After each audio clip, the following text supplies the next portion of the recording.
Casey O'Gorman back to basics in the liquid-cooled 40 Minimoto Elites now. He is only 1/100th of a second faster than Ross Maguire, though, on the front row of the starting grid, so it could be closer than he'd like it to be. Evan Belford and Johnny Garnis on the second row from Taylor Lawrence and Ollie Walker, with Bailey Stewart-Campbell in front of Ryan Hitchcock. Mason Foster and Cameron Sewell round out the top 10. Keep an eye on that man, Josh Bannister, 11th again. Very interesting. He seems to have a bit of an affinity with that number here, but I doubt he'll finish there. Here we go. Who is that? Charging through in the middle of the top 6. I've got two down. Two down at the first corner. That's Tilly. Yet again, Tilly out of the race. And Taylor Stewart-Campbell, I believe that is, has gone with him. Let's look again.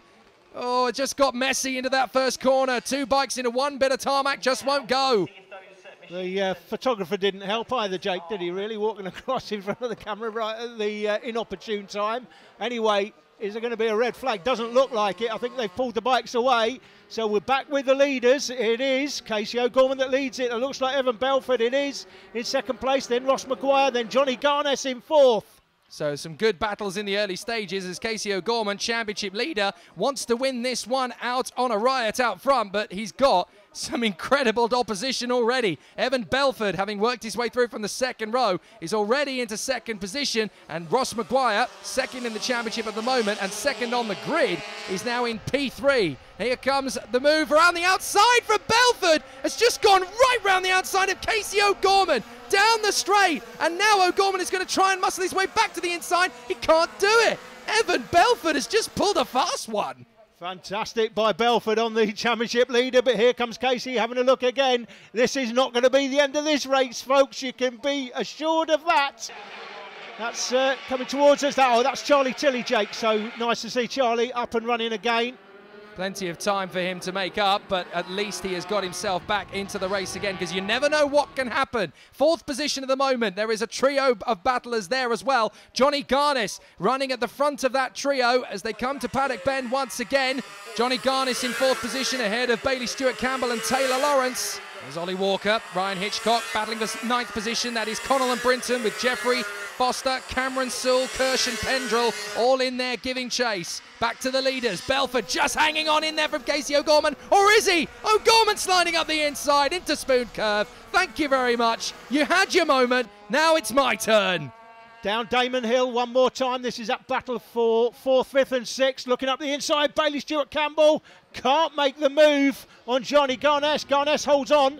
So it's still Bailey Stewart-Campbell there in 5th and Taylor Lawrence there in 6th. So we've got two distinct groups of 3. The battle for the lead and the battle for 4th place. Yeah, we've got O'Gorman back into the lead in front of Belford and Maguire. Then Garnis, Stewart-Campbell and Lawrence that we're watching now as they tussle over 4th position. No, sorry, we're back to the leaders again. That is Casey O'Gorman starting to jog away. Look at this. Evan Belford has now got massive pressure from Ross Maguire as the field works its way through Paddock Bend once again. This is that tussle for 5th position.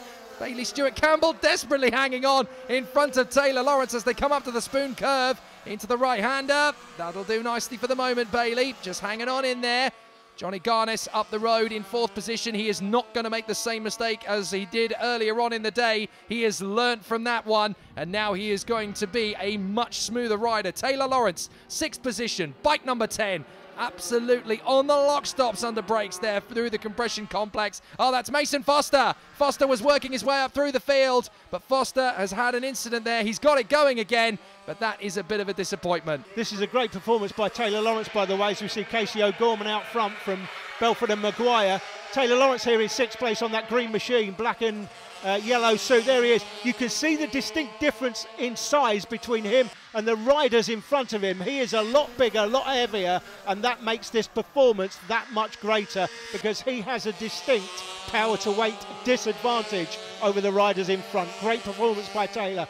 Back to the leaders. Belford had a bit of a sniff at Casey O'Gorman on the way up to the Spoon Curve, and he got held up. Now he's into the clutches of the man riding in 3rd position. That is Ross Maguire, 2nd in the championship at the moment. He will want to take a few more points off of the man in front, Evan Belford, to get as much out of this one as he possibly can to Casey O'Gorman. He knows that with O'Gorman leading the way, he's going to increase his lead in the championship. How about that for 4th position? That looks like Bailey Stewart-Campbell has got his way past Johnny Garnis. Garnes, and now Taylor Lawrence is trying to muscle his way through. Back on the inside.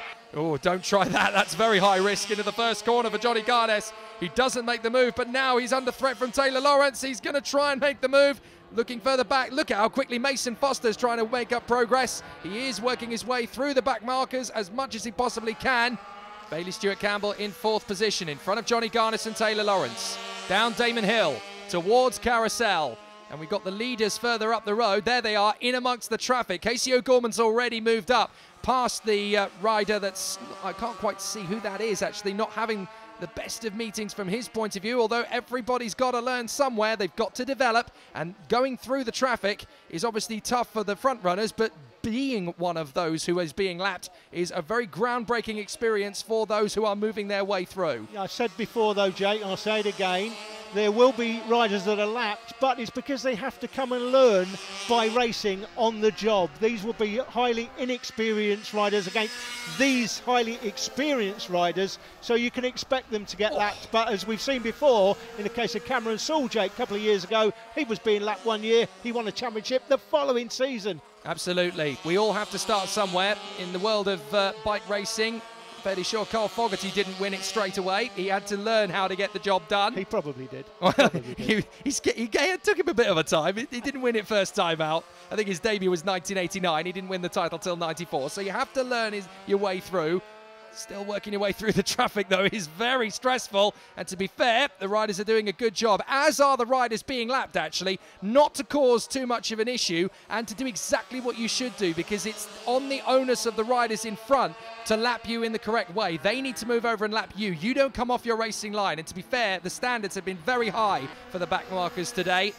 As we just looked at Jack Kirsch there battling away with Cameron Sewell. We're on the last lap. It's the last chance now to see if Ross Maguire can salvage anything from this race other than 3rd position, because O'Gorman is on course to win the championship. If he wins this, oh, Belford very nearly got a high side there. He saved it, and his heart would have been in his mouth there, but so too would Ross Maguire's, who's now going to make the move of the inside. Is he? No, not quite. Belford chops him across. Great comeback from Belford, considering he very nearly got bucked off the Bronco a moment ago. If he'd have been high-sided that point on the circuit, Maguire would have had nowhere to go. He'd have gone into him, and both their races would have ended in tears. But O'Gorman wins it. Belford hangs on for 2nd, and Ross Maguire is through for 3rd position. Garnes 4th. Bailey Stewart-Campbell just beats Taylor Lawrence over the line in front of Ollie Walker, who comes through in 7th position. It's going to be Ryan Hitchcock through in 8th place, and Emmanuel Brinton has won his battle over Declan Connell. Casey O'Gorman, the man on top of the standings at the crucial point in the season. We believe he has clinched the title.